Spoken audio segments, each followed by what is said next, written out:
The NFL draft storylines continue right here on NFL Central. And on today's episode, we talk about the Jets. How can they provide a good foundation for new quarterback Justin Fields? The Carolina Panthers. Is there a blue chip play out there that can help Bryce Young continue his development? And the New Orleans Saints. Should they draft a quarterback right now, or do they go with a new player in a different position? Y'all know me and Steve are gonna talk about it and break it down, but you gotta hear the music first. Welcome to your number one spot for all NFL news and content, NFL Central.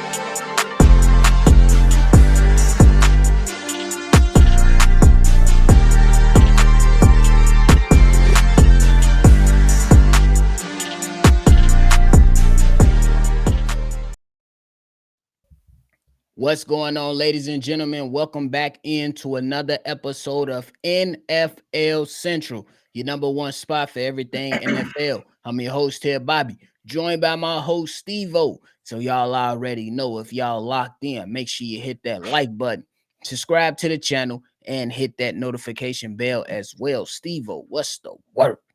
What's good? What's good, bro? Man, we've been on this little run. We've been knocking out these teams. We've been talking a lot about football. Man, we continue on with the Jets, the Panthers, and the New Orleans Saints on today's episode. So, Stevo, let's kick things off talking about the New York Jets, who in this draft, they got some decisions that they want to go out there and make. They picked out and went up and pretty much said, hey, Steelers, you don't want them, we going to take them. And Aaron Glenn, for the owners meeting for 2025, pretty much came out and said that they're trying to set Justin Fields up to where he can have a breakout season and let people know around the league that he's a quarterback that's going to be here for the New York Jets for the foreseeable future.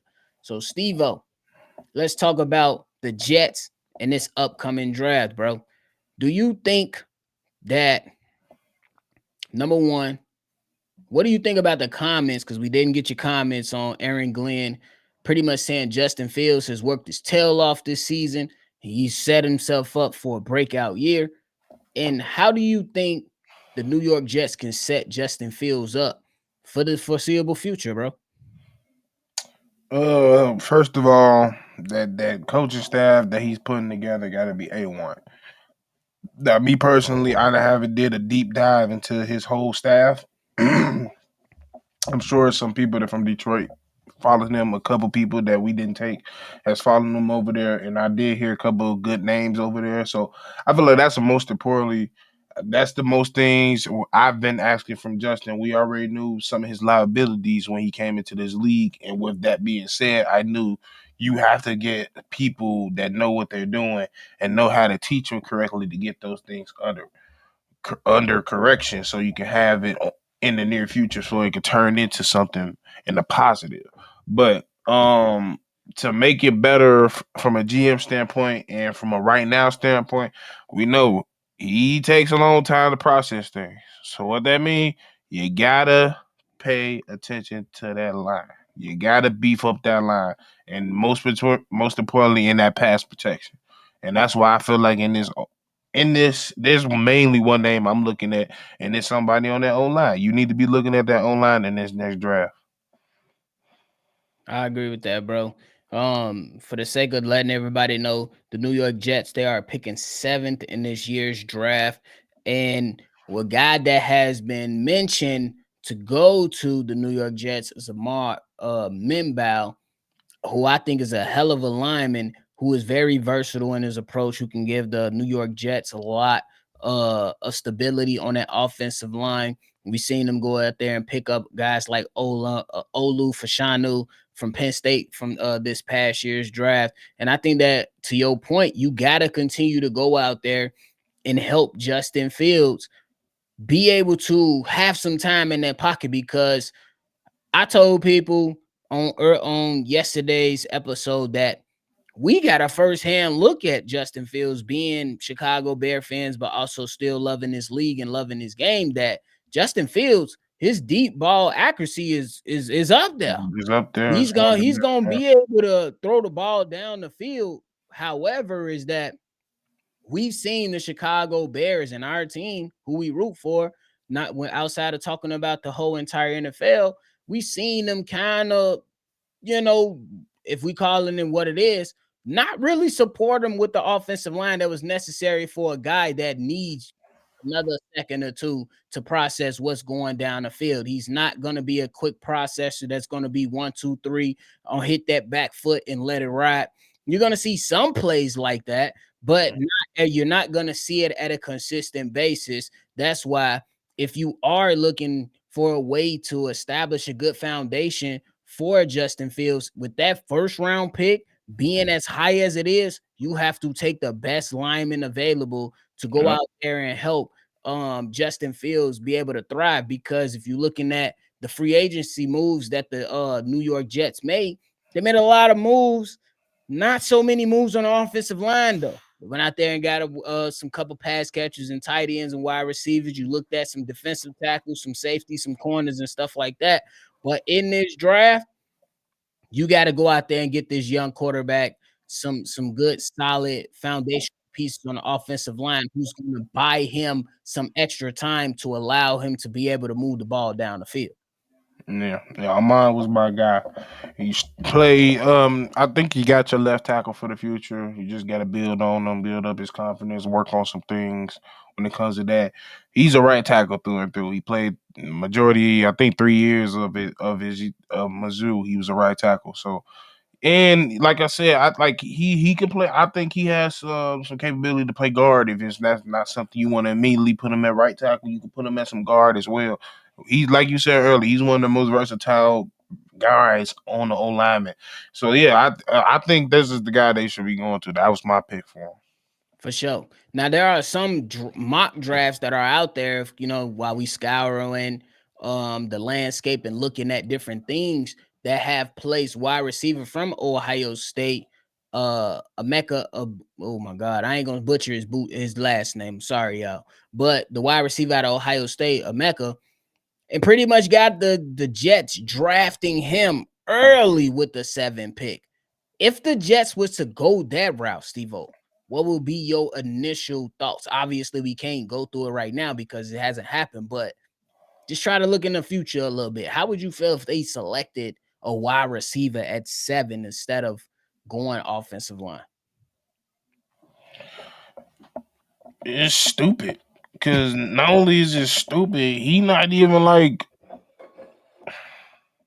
me personally, he not on my top five in his when it comes to best wide receivers in his draft, let alone top three. And if you're gonna pick him at 7, you damn well better be a top 3 type of wide receiver. So like, yeah, there's too many people ahead of him to be picking him at 7. Like that's a trade down situation, which I don't feel like y'all in a position to trade down. You need the best player available. So yeah, I think it's stupid.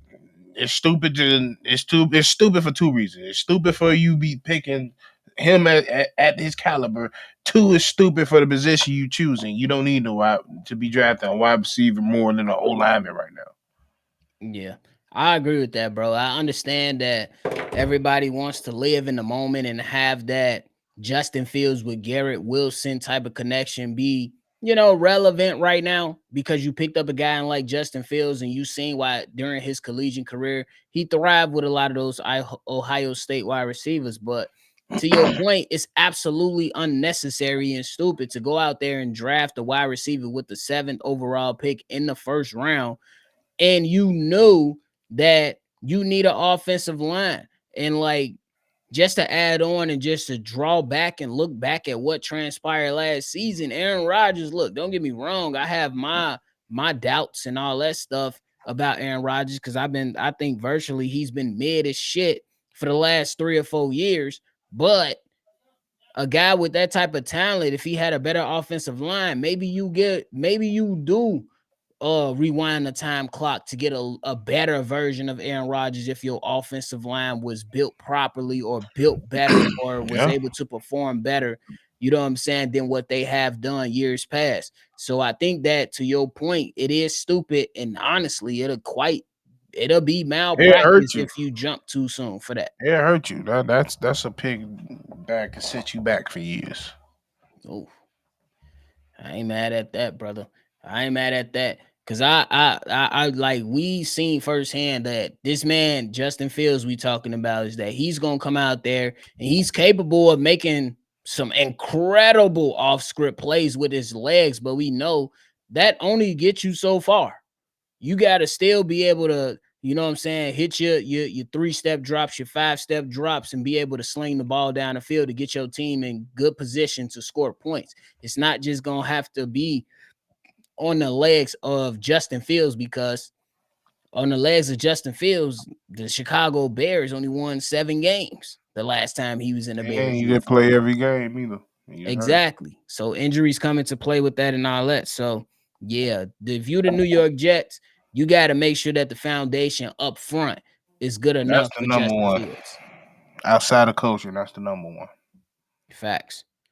For sure. So y'all let us know y'all thoughts and everything on that. Now we move on to the Carolina Panthers, who are going to be picking after the New York Jets at number 8. Stevo, we seen Bryce Young. It was a little shaky coming into this league. We seen that he was a little quarterback, looked like he wasn't really gonna be anything. But this past season with new head coach Dave Canales from Tampa Bay, he came in. They struggled a little bit. My man's got benched a little bit for Andy Dalton, but then once he was reserted into the lineup again, you seen Bryce Young come on and really look like he can be a quarterback in this league. But where do they go from here? So my question is do they go after a blue chip player, or is there a blue chip player at number 8 to where you feel like the Carolina Panthers can assist or help in Bryce Young's development? You know that they re-signed a couple guys here and there. They tried to go after some big fish, and one of them was Milton Williams. But after that 20 mil, he looked at it and said, "No, the Patriots giving me 26. I'm going over here." And there was another player that they also lost out on. But in your mind, in this draft that's coming up here shortly, how do you think the Carolina Panthers should be moving in this draft to help Bryce Young? It's weird because it's like I don't think the offensive players that they need, that they're going to need to be an instant impact, probably going to be gone at that point. Mm. So I think their best option is to shore up that young defense that they're trying to build over there, because that defense is looking nice. If you add an extra addition to it, it could be more. So I won't be surprised. Most of the mock drafts that I've seen and what I'm hearing from the camp is they're looking at a lot of edge rushers, a lot of people, a lot of edge rushers like the dude out of Georgia, a guy out of Tennessee, Pierce. Like they're looking for people that can get to the quarterback, and I don't blame them for that.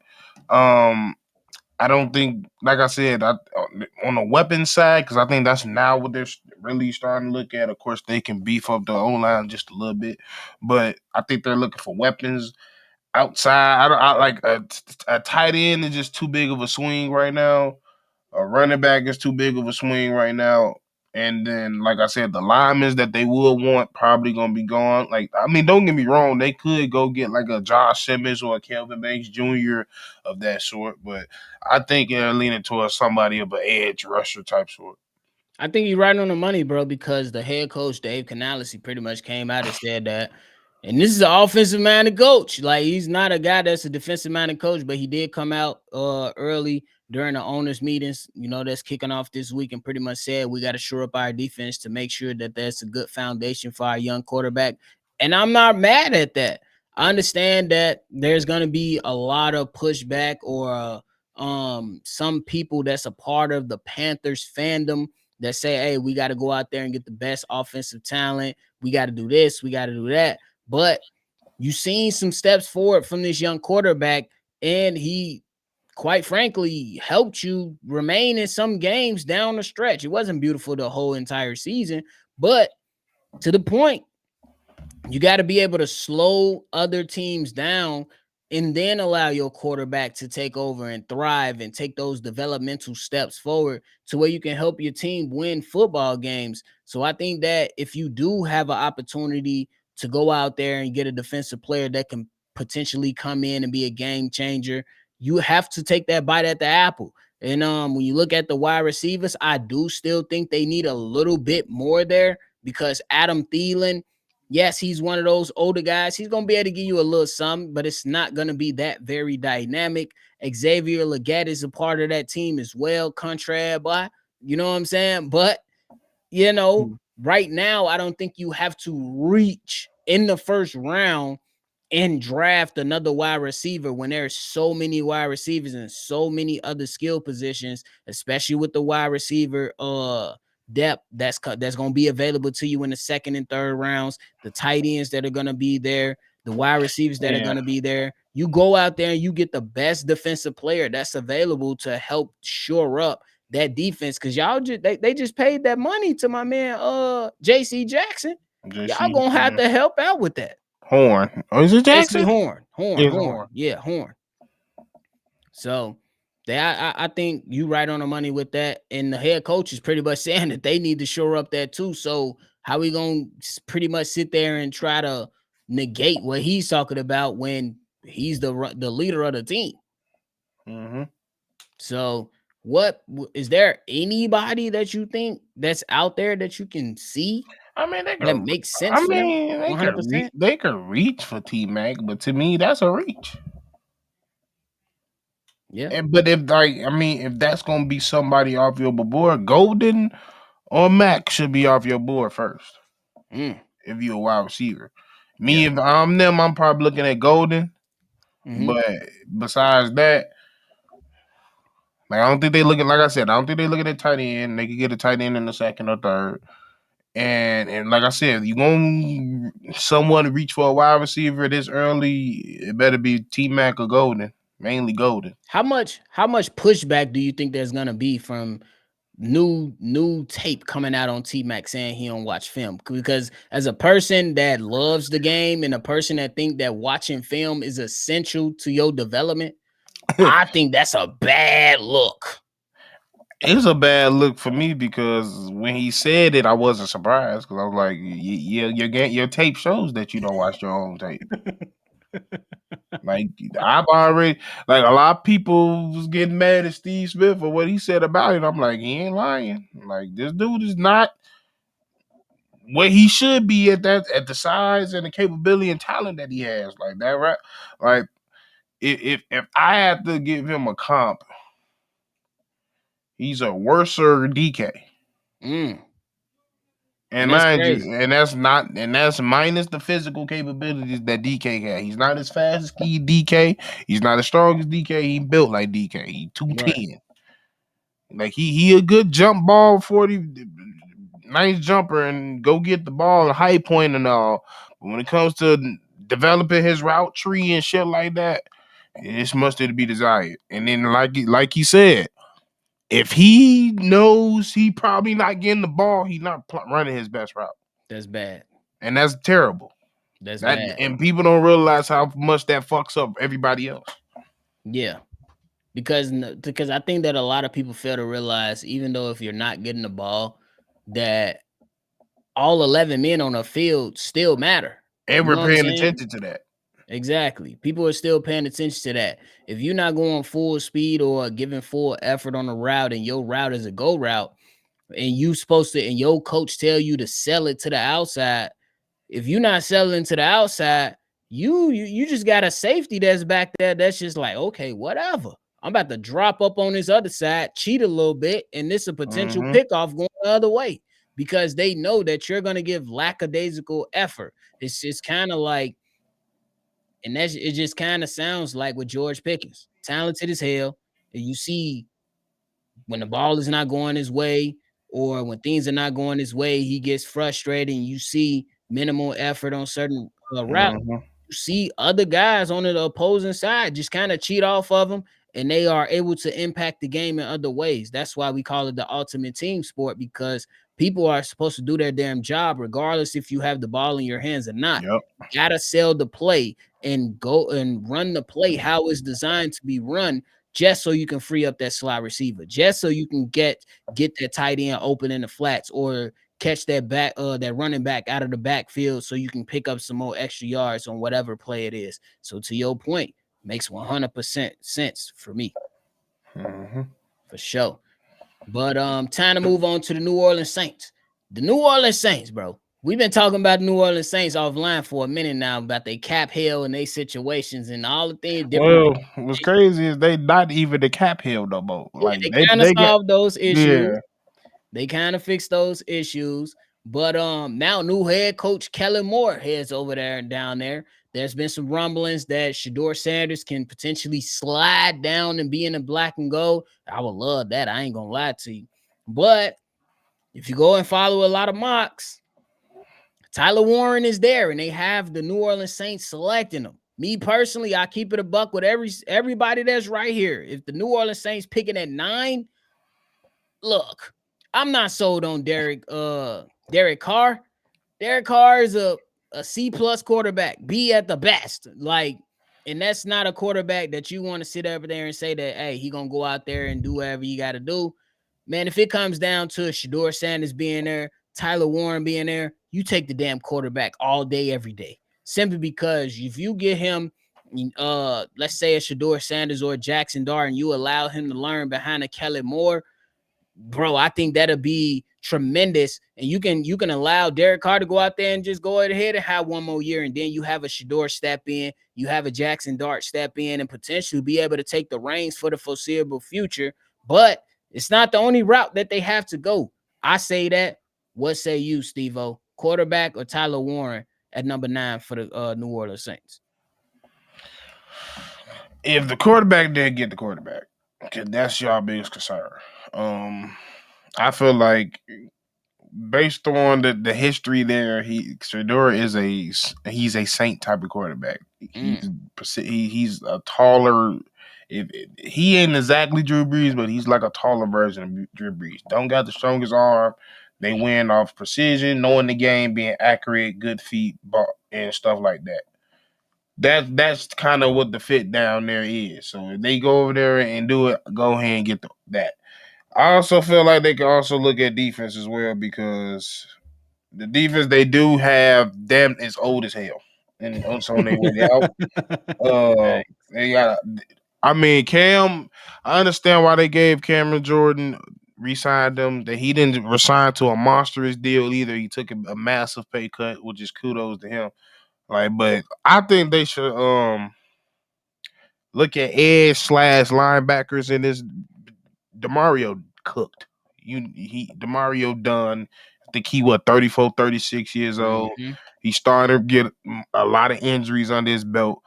And then just like I said, with this whole draft in general, not just with the ninth pick, I think a lot of I would be shocked if majority of their picks don't go to defense just because I understand they need a lot of offensive firepower, yes. But with how much they got this shit tied up in their defense and how old they are, you don't want to have a team that just falls off the wayside and like half your defense retire and now you sitting here looking stupid. So Shamar Stewart or somebody I can see them looking at. I, Mm. I will still be looking at some old linemen like their line ain't terrible, but it could be better. Better. I think they only gave up like 28 sacks. But yeah, like I like Tyler Warren. I just don't think you ain't got a quarterback. So what the fuck you getting Tyler Warren for? You gonna do the same shit the Raiders did? Just feed him. Yeah. Just feed him for no reason, for real though. And then like with Kellen, like I said, I feel like that's the thing. Kellen Moore is gonna try to get a quarterback. If Shador slides, like I say, if Shador get past Cleveland, Saints might be on that. I would be immediately. I Yeah, wouldn't. I wouldn't. There is nobody else outside of that. Like there is no team. I mean, I'm sure it's teams like Raiders that you got to worry about trading down. But besides that, I don't see too many other teams that's going to be willing to trade down for Shador. yeah. I'm with you on that, bro. I think that if Shador make it past number 3 at the Giants, if you the New Orleans Saints, hey, Oakland Raiders, you got number 6 pick. What's up? You want What's Chris up? Olave? Yeah, Fuck you talking about? for real. What's up? Let's go ahead and have a conversation so I we know can get y'all this got shit Russell together. Wilson. y'all want Chris Olave so him and neighbors can give little Russell Wilson something to deal with, folks. No, on the real.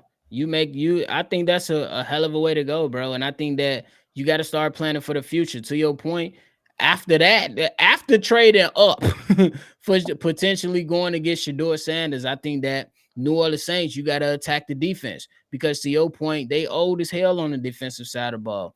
Like they did go out there and they tried to make some adjustments on the offensive side of the ball by signing Brandon Cooks. They went out there. They waived the defensive tackle that's already on the team, but then you go out there and sign wide receivers like Dante Pettis.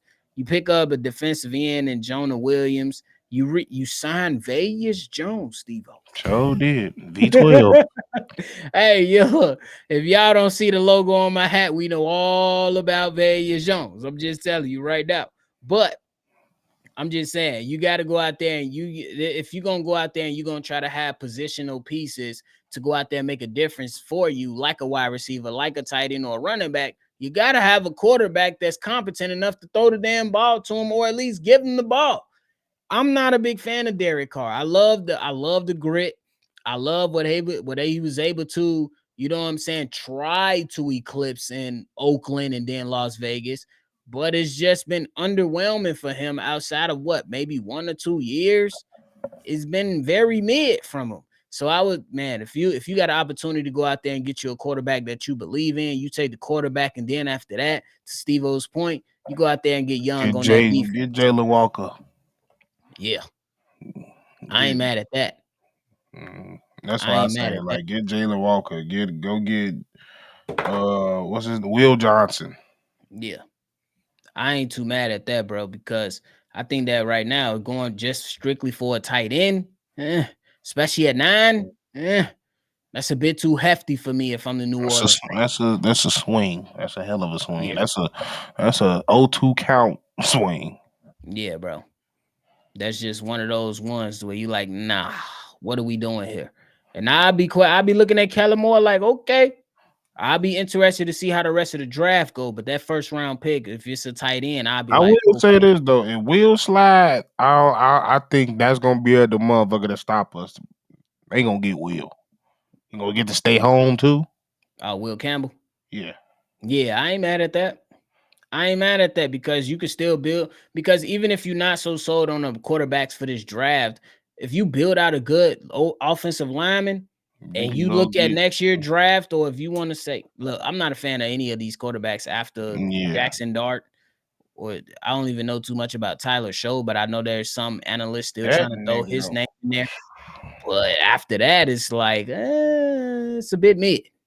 Well, not a bit mid, but hella mid. So I'll be pushing back on that idea if I'm Kellen Moore for sure. He was an Oregon quarterback that couldn't stay an Oregon quarterback. That should tell you everything you need to know. Yeah, and then Dylan Gabriel, bit undersized. I like him, but he's hella undersized. Undersized, that motherfucker gonna be back there in the pocket throwing on his tiptoes like Drew Brees. And he ain't as accurate as Drew Brees. That's a fact. And you know better than me because that's your squad. I am not impressed. Never was. I wasn't impressed when we went transferred there. I was like, why the fuck I'm tired of these midgets. For sure. But hey, that's how it's on all pan out, man. Y'all let us know y'all thoughts and how y'all feeling about those different storylines when we talk about the draft when it comes to the New York Jets, the Carolina Panthers, and the New Orleans Saints, man. Let us know. Stevo, you got anything left, bro? Nah, fuck. But hey, that is it from us today, y'all. We appreciate y'all, man. We will have more news as the news come out from the NFL owners meeting. There's a lot of different things being discussed about rule changes. The Packers, y'all still some hoes because y'all wanted to get it banned and y'all started this mess. But it's interesting. I don't necessarily gotta like it, but I understand it from the other side, even though I say, hey, if you can't stop it, that's your fault, not mine. I'm just saying. But hey, we'll keep those things coming. But y'all make sure y'all go ahead and stay tuned in by hitting that like button, subscribing to the channel, and hitting that notification bell. We appreciate y'all, man. Make sure y'all stay locked in. We up out of this piece. Catch y'all on the next one for sure. Peace.